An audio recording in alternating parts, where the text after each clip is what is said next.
ہر قسم کے روحانی جسمانی مسائل اور وظائف کے لیے پیر اقبال قریشی چینل کو سبسکرائب کریں۔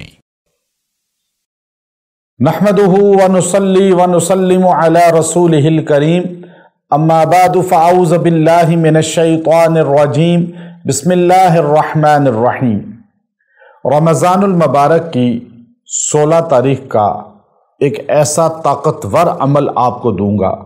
جو آپ کی فریاد عرش مالا تک پہنچ جائے گی اور اللہ کی مدد فوراً آپ کو میسر آ جائے گی اور آپ کے ساتھ اللہ کی مدد فوری شامل حال ہو جائے گی۔ یہ اتنا خاص عمل ہے کہ جب بھی میں نے اس کو پڑھا ہے فوری دعائیں قبول ہوئی ہیں اور فوراً حاجات پوری ہوئی ہیں، اور یہ اتنا پرطاقت ہے کہ حدیث کے اندر آتا ہے، نبی کریم صلی اللہ علیہ وسلم نے فرمایا کہ جب جہنم سے سارے جہنمی نکالے جائیں گے جو ایمان والے تھے، جن کے اندر ایک رمق بھی ایمان تھا، اور وہ آخر سزا بھگتنے کے بعد جہنم سے جنت کی طرف چلے جائیں گے، اور انہیں جہنم سے نکال کے غسل کرا کے صاف لباس پہن کے وائٹ لباس میں جنت میں داخل کیا جائے گا، تو اللہ رب العزت ایک دن فرمائیں گے، اے جبرائیل، دوزخ سے مجھے آواز آ رہی ہے، مجھے میرا کوئی بندہ پکار رہا ہے، کوئی ہے دوزخ میں ابھی مومن جو اللہ کو مانتا تھا، نبی کریم علیہ الصلاۃ والسلام کو مانتا تھا۔ حضرت جبرائیل علیہ الصلاۃ والسلام دروغہ جہنم کے پاس جائیں گے، پوچھیں گے کہ دیکھو کوئی مومن ہے ابھی اندر جیل میں، اس قید خانے میں؟ وہ کہے گا سارے کافر ہیں، مومن سارے نکل چکے ہیں۔ آخر دروغہ جہنم چیک کر کے جب نو کا جو ہے وہاں بتائے گا، تو جبرائیل علیہ السلام بارگاہ الہی میں جائیں گے، بتائیں گے اللہ سارے نکل چکے ہیں۔ یہ اللہ ہمیں سمجھانے کے لیے یہ واقعہ حدیث کے اندر نبی علیہ السلام ہمیں بتا رہے ہیں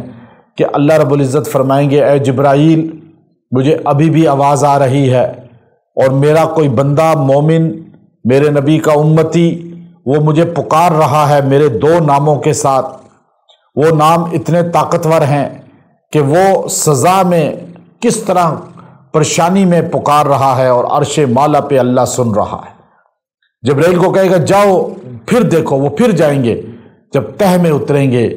اور دروغہ سے ملیں گے، مالک دروغہ جہنم جیلر، تو وہ آخر چیکنگ کرے گا۔ بہت تہ میں ایک کوئلوں کے نیچے ایک بندہ جل رہا ہوگا، بالکل آخر چھوٹا سا وہ حصہ بن چکا ہوگا، اور اس کے منہ سے ایک فریاد نکل رہی ہوگی، یا حنان یا منان یا حنان یا منان،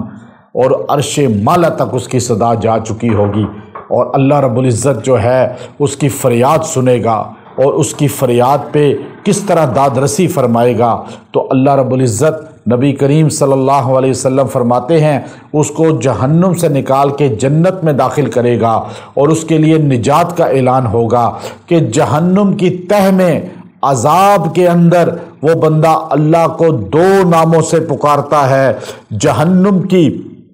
تہ کے اندر وہ پکارتا ہے تو اللہ سنتا ہے۔ ہم رمضان کے مہینے میں ہم قرآن پڑھ کے، نماز پڑھ کے، ایمان لا کر، نبی کریم صلی اللہ علیہ وسلم پہ درود پڑھ کے ہم اگر اللہ کو ان ناموں سے پکاریں گے تو ہماری کیوں نہیں اللہ سنے گا۔ پہلے تو نا امیدی چھوڑ دیں، اور اس کے بعد آپ یہ 2 نام 16 رمضان کو کسی بھی لمحے بیٹھ کر 1000 مرتبہ پڑھیں، یا حنان یا منان، اور اس کے بعد یہ پڑھتے جائیں، یکسوئی ہو، تنہائی ہو، کمرہ بند ہو، بالکل جو ہے آپ تنہائی میں بیٹھ کے یہ تھوڑی تھوڑی آواز اونچی ہو، آپ کے کان سنیں، اور آپ اسے 1000 ٹائم پڑھیں، اور پھر دعا کریں۔ جو دعا کریں گے اللہ آپ کی دعا کو قبول فرما لے گا۔ جو حاجت مانگیں گے، جو بند کام، جو بھی رکاوٹیں آپ کی زندگی میں ہیں، پریشانیاں ہیں، وہ آپ اللہ کے سامنے پیش کریں۔ آپ ایک بار پڑھ کے دیکھیں، اللہ آپ کی پریشانیاں دور کر دے گا، راحت آپ کو دے گا۔ وآخر دعوانا ان الحمد للہ رب العالمین۔